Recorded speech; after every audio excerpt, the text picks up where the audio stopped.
The Witch of Black Hollow Road. It started as a harmless weekend trip. 4 best friends, Emily, Rachel, Vanessa, and Sarah, decided to take one last vacation together before heading off to different colleges. Emily's uncle had a forgotten cabin in the woods, deep in Black Hollow, Pennsylvania, an area locals avoided and whispered about. They laughed at the superstitions and packed their bags anyway. The cabin was old and damp, hidden behind miles of foggy forest. No cell service, no internet, just creaking floors and dusty air that smelled like rot.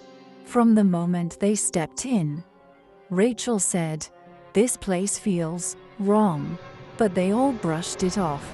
That first night was filled with laughter, ghost stories, and roasted marshmallows. But sometime around 2 a.m., Sarah started screaming. Her bed was empty, her shoes still at the door. They searched the woods with flashlights, calling her name, but what they found wasn't human anymore. Sarah's body was floating in the air. Limbs bent backwards, her eyes missing, mouth sewn shut with black thread. A symbol was carved into her forehead, a circle with 3 lines pointing outward like a sun. They ran, but no one answered their calls. The nearest neighbor was 15 miles away.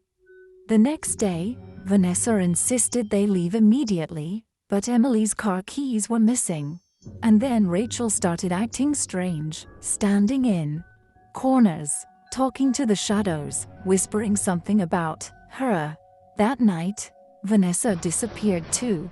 Her scream echoed through the trees like it was being ripped apart mid-air. They found her hair and her shoes in a neat pile outside the cabin, and nothing else. Emily was breaking down. Rachel just stared out the window. "She lives in mirrors," Rachel whispered. "She's behind your reflection, hungry and waiting." Emily taped over every mirror in the cabin, even the toaster. Later that night, Rachel was found in the bathtub, her skin pale and dry, mouth frozen open like she died mid-scream. Inside her throat were teeth, not hers, not human. Emily was the only one left. That's when she remembered what her uncle had once drunkenly said at Thanksgiving. "If you hear her voice at night, don't speak. If you see her reflection, don't blink. If she touches your door, you're already dead." Emily knew she had to destroy whatever power the witch held over that place. She tore up the floorboards in the living room and found a hidden trapdoor. Below was a crawl space lined with bones, jars of old blood, children's shoes, and at the center, a black obsidian mirror, covered in a cloth. Emily lit the place on fire, every wall, every bone. But just as the flames reached the mirror, the cloth slid off on its own. And in the glass, she saw her 3 friends, alive, screaming, reaching for her. And behind them, the witch, tall, naked, her face a void with rows of sharp, dripping teeth, her fingers long like branches. Her mouth moved, but her voice came from inside Emily's own head. "Burn me," it whispered, "and they die forever." Emily didn't hesitate. She shattered the mirror with a crowbar and threw it into the flames. The fire turned black and cold, like smoke in reverse, pulling everything inward. The entire cabin collapsed into a pit of silent darkness. Then, silence. She woke up in a hospital 2 days later, covered in ash. No burns, no injuries, but her friends were never found. No remains, no blood, no explanation. And now, years later, Emily refuses to look in mirrors. She lives without them. No phones with front cameras, no spoons, no dark windows. Because she knows something followed her back from Black Hollow.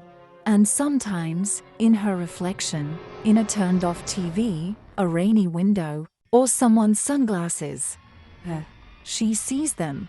Sarah, Vanessa, Rachel, mouths still sewn shut, eyes full of horror. and standing behind them, the witch. Locals say the cabin never existed. No records, no ownership, but those who wander down Black Hollow Road after dark sometimes report hearing screaming from the trees or seeing a girl's face in the backseat mirror, even when they're alone. If that happens to you, don't blink, don't speak, and whatever you do, don't look again.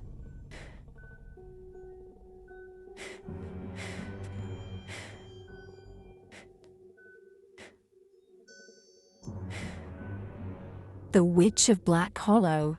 It was a crisp October evening in the small, fog-drenched town of Black Hollow, Oregon.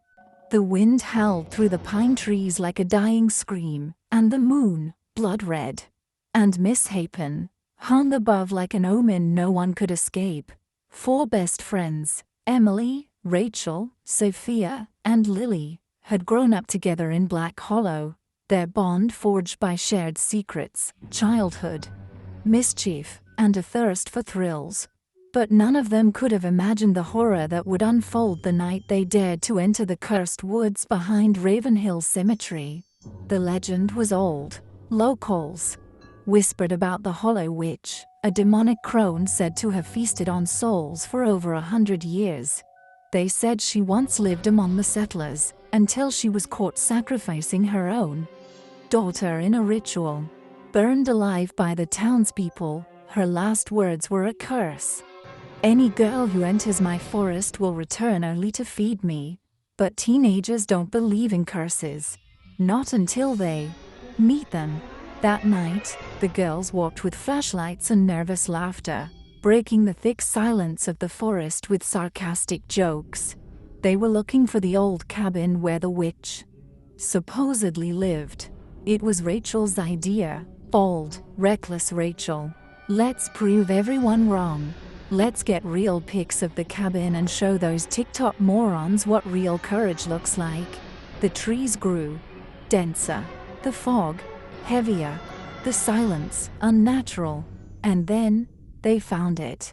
The cabin was exactly how urban legends described it. Rotting wood, a collapsed chimney, twisted vines clutching its frame like veins. But what chilled them most was the smell. It wasn't rot. It was meat. Raw, warm, decaying meat. Emily whispered, "Something's wrong here. We should go back." But it was already too late. Rachel stepped inside first. Then Sophia. Then Lily. Emily hesitated, but followed. What happened next felt like a nightmare trapped in fast forward. The door slammed shut. Their flashlights flickered and died. Screaming, a black figure emerged from the shadows, her face a melting mass of scorched flesh, her eyes bleeding darkness. The witch wasn't just a ghost, she was real. And she was hungry. Sophia tried to run. The witch moved with unnatural speed, grabbing her by the throat and lifting her off the ground.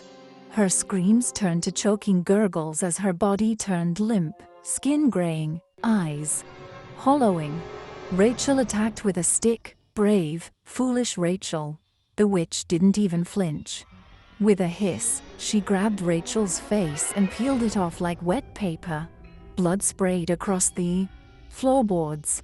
Emily could taste iron in the air. Lily froze. Emily screamed. The girls ran. Emily pulled Lily by the hand, but the cabin changed. The holes twisted. The witch was in front of them now, her mouth opening wide, too wide, revealing jagged teeth and an endless void inside. That's when Lily, sweet, shy Lily, snapped.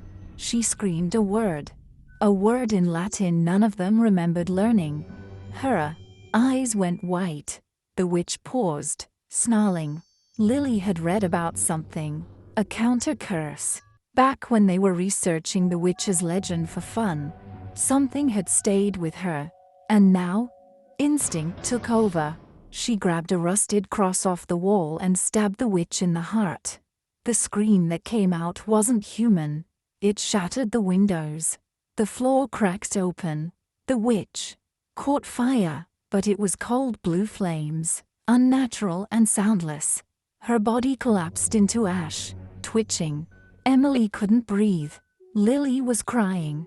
The cabin began to crumble. They ran. Only 2 girls came out of Black Hollow that night, Emily and Lily.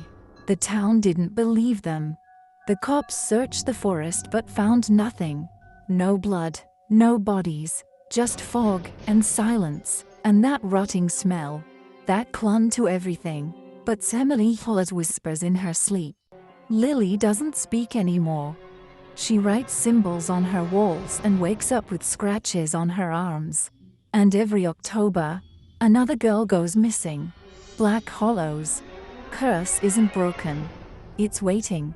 Based on true witness accounts compiled from local reports in Black Hollow, 2009.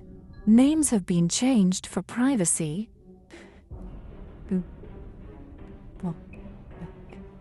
The Witch of Black Hollow, a true American horror story. It was supposed to be a quiet weekend. 4 best friends, Emily, Sarah, Rachel, and Madison, headed out to a remote cabin in the woods of Black Hollow, Pennsylvania. The place was miles from the nearest town, surrounded by thick pine forests and endless silence. Emily had inherited the old wooden cabin from her grandmother, who mysteriously disappeared decades ago. They thought they were going for a girls' weekend of bonfires, wine, and laughter. They had no idea what waited in the trees. From the moment they arrived, strange things began to happen. The wind howled unnaturally around the cabin, even though the trees didn't move. At night, scratching sounds echoed from the attic, even though it was completely sealed shut. Sarah swore she saw someone, a tall, gaunt woman in a black veil, standing between the trees near the outhouse, watching the cabin. They all laughed it off. Maybe it was wine, maybe stress. But on the second night, Rachel disappeared. They found the back door wide open, and Rachel's phone was lying just outside, screen cracked, flashlight still on. Her last photo, a blurry image of a twisted face with empty eyes, half hidden behind a tree. They searched the woods for hours, screaming her name, calling the police, anything. But it was like Rachel had been erased. By morning, the police had left with no clues, and the girls were broken, confused, terrified. Madison wanted to leave. Emily insisted they stay. Maybe Rachel had just run off into the woods and got lost.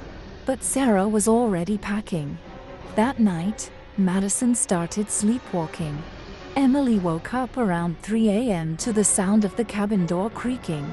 She found Madison barefoot, walking into the trees like she was in a trance, whispering something. It wasn't English.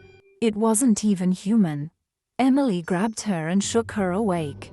Madison collapsed, terrified, saying she had been dreaming about a woman with a stitched mouth who told her secrets in her sleep. That night, they locked all the doors and windows. It didn't matter. At exactly 2:47 a.m., the lights flickered. The cabin filled with the smell of rotting flesh. Then came the scream, Sarah's scream. It came from the upstairs bathroom. By the time Emily and Madison kicked down the door, Sarah was gone. Only thing left behind, her bloody fingernails embedded in the window frame like she had tried to stop herself from being dragged through the glass. Emily and Madison didn't wait.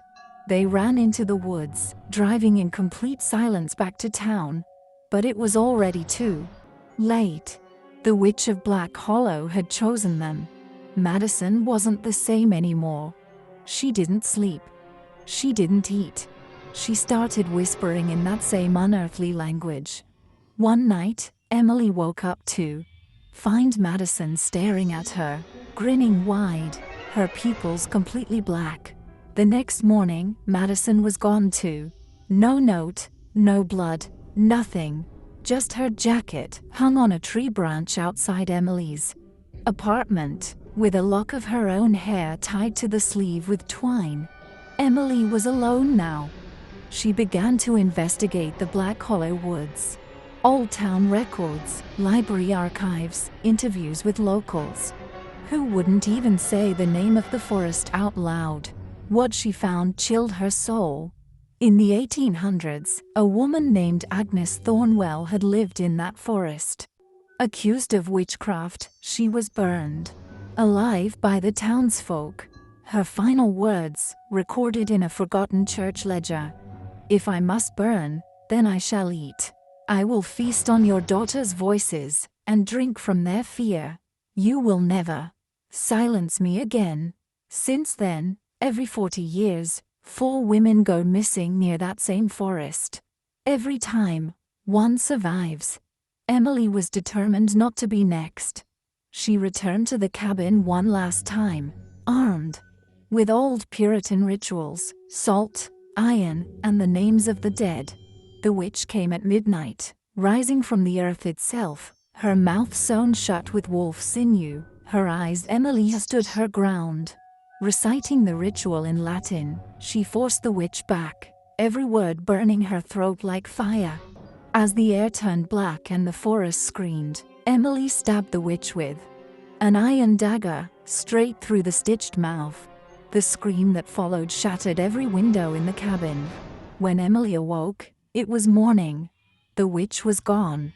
And so were the bodies of her friends. No one ever found the remains of Rachel, Sarah, or Madison. But to this day, locals say they see a girl in the woods, mouthing for help, her voice stolen. Some say Emily survived. Others say she died in that forest too, and what came back wasn't really her. But one thing is certain: every 40 years, Black Hollow hungers again, based on true events and local legends from Eastern Pennsylvania. If you're ever driving past Black Hollow, don't stop, don't look, and whatever you do, don't answer the whisper in the trees.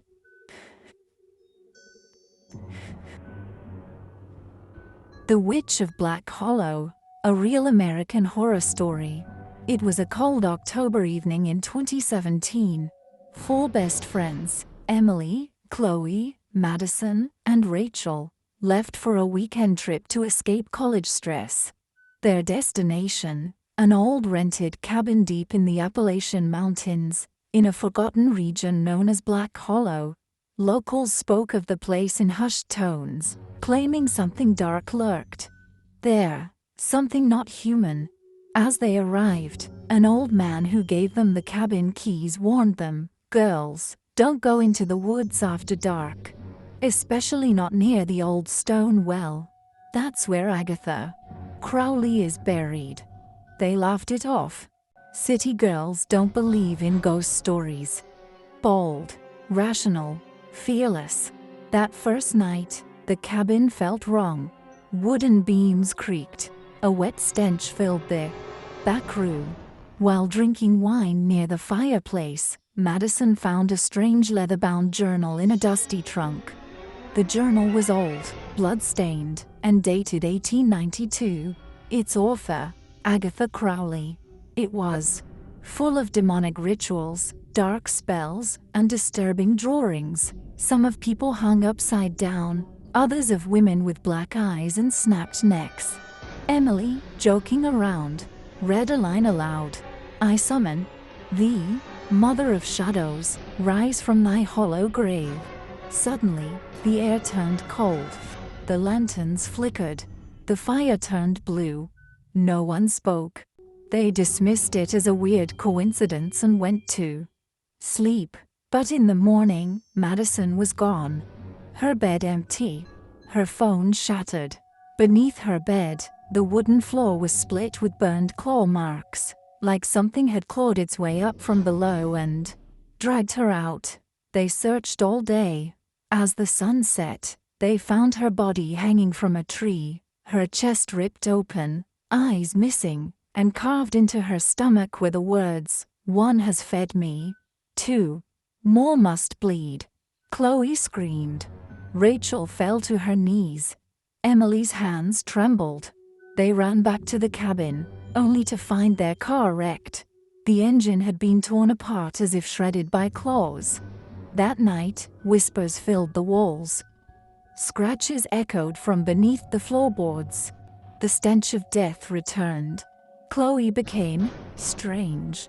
She mumbled to herself, staring into corners, whispery NG.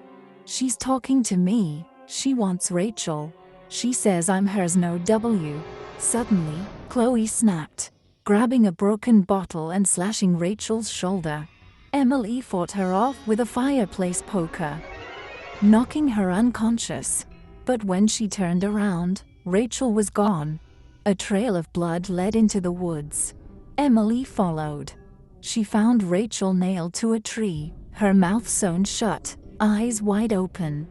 Carvings surrounded her, ancient symbols, bones, animal skulls. And near it all stood the old well, the one from the journal. And then, she appeared. Agatha Crowley. Not alive, not quite dead. Over 8 feet tall. Skin like cracked ash. Burning red eyes. Her mouth filled with long, sharp teeth. Her arms stretched unnaturally, her hands clawed, and she floated above the ground. Emily ran back to the cabin and flipped through the blood-stained journal. Near the final pages, she found a banishment ritual, but it required living blood. She didn't hesitate. She cut her palm, drew a circle with her blood, and shouted the incantation. By blood and soul, I cast thee back.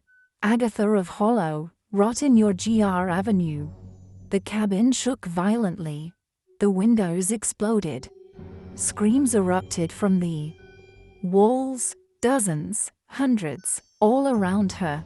Then everything went black. When Emily woke up, it was morning. The witch was gone. Chloe was gone. The stone well outside had collapsed into rubble. The journal, now blank. Emily, barefoot and bleeding, walked for miles until a farmer found her on the roadside. She was hospitalized and treated for trauma. The media picked up her story, but no one believed it. The police never found Madison's or Rachel's bodies. The cabin mysteriously burned down a few weeks later. The case was closed as an unexplained gas fire. Emily disappeared from public view, changed her name, moved far away. But she still has the journal, hidden, locked away. And sometimes, during blood moons, she swears she hears Chloe's voice outside her window, lowering, "Come back, Emily. She's not done with you yet." Because the witch wasn't destroyed. She was fed. And she's still hungry. The Curse of Black Hollow. The sun had just dipped behind the thick pine woods of Black Hollow when 4 friends, Emily, Rachel, Sophie, and Claire, parked their Jeep near the edge of the forest trail. They were laughing, joking, full of life. It was their last summer together before college pulled them in different directions, and they wanted one final memory, something wild, something scary. That's why they chose Black Hollow, a place shrouded in urban legends, a place the locals whispered about but never dared to enter after dark. The legend was clear: a witch was burned alive here in 1843. Her screams were heard for miles. Her curse was etched in blood, vowing that no young girl would leave her woods alive if they dared trespass. The town dismissed it as folklore, but some still claimed to hear weeping at midnight and see a woman with no eyes and a mouth full of black teeth walking beneath the trees. The girls didn't believe a word of it. They pitched their tent by a dry creek bed as twilight sank into pitch blackness.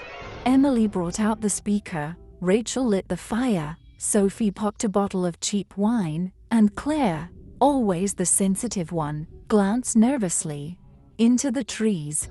"Guys," she whispered, "do you smell that? It's like rotten eggs and meat." Rachel laughed. "That's probably your vegan jerky." But the smell grew worse, sickeningly strong, like something had died and been buried and then dug back up. Emily shone her flashlight into the darkness. That's when they saw it. A figure, tall, thin, and cloaked in a torn black dress, was standing, motionless between two trees, just beyond the firelight. Her face was a pale blur. Her arms were too long, her nails too sharp. Rachel yelled, "Who the hell are you?" No response. The figure tilted its head and then vanished. Panic set in. They decided to leave fast, but when they reached the Jeep, the keys were gone. Sophie swore she had left them on the dash. That's when the screaming started. Emily was dragged first. One moment she was at the fire pit. The next, something had pulled her by the legs into the darkness. Her shrieks were inhuman, cut off suddenly like a wire snapped in her throat. When Rachel and Claire ran after her, they found only her phone, cracked, its screen showing a photo none of them had taken. All four girls asleep in their tent. Taken from above, they ran. Sophie tripped, falling hard onto the rocks, twisting her ankle. Blood poured from her foot. Rachel helped her up, sobbing, "We have to move. We have to get out. This place isn't right." But the witch was already there. She didn't float or fly. She crawled, on all fours, her back arched, her limbs bending the wrong way like broken branches. Her face was wrong, stretched, eyeless, her mouth torn at the edges, as though something had carved it open with glass. And her mouth was moving, whispering something. Claire screamed, grabbed a branch, and lit it on fire. She shoved it into the witch's face. The witch shrieked, her voice not just one, but hundreds, all wailing in agony. Sophie tried to run, but the witch lunged at her, her jaw unhinging, teeth sinking into Sophie's neck. Blood sprayed like a fountain. Her body was dragged away, never seen again. Claire and Rachel ran. They reached the old bridge at the edge of the forest. Rachel was limping, covered in scratches. Claire was shaking uncontrollably. But the witch was behind them again, floating now, her body gliding without touching the ground, a vortex of black mist swirling behind her. Claire turned to Rachel and whispered, "I'm not running anymore." She picked up a jagged stone and carved a symbol into her arm, one she had seen earlier that day, in a dusty old book in the town library, the only book that mentioned how the witch could be banished through blood, fire, and a name. Claire remembered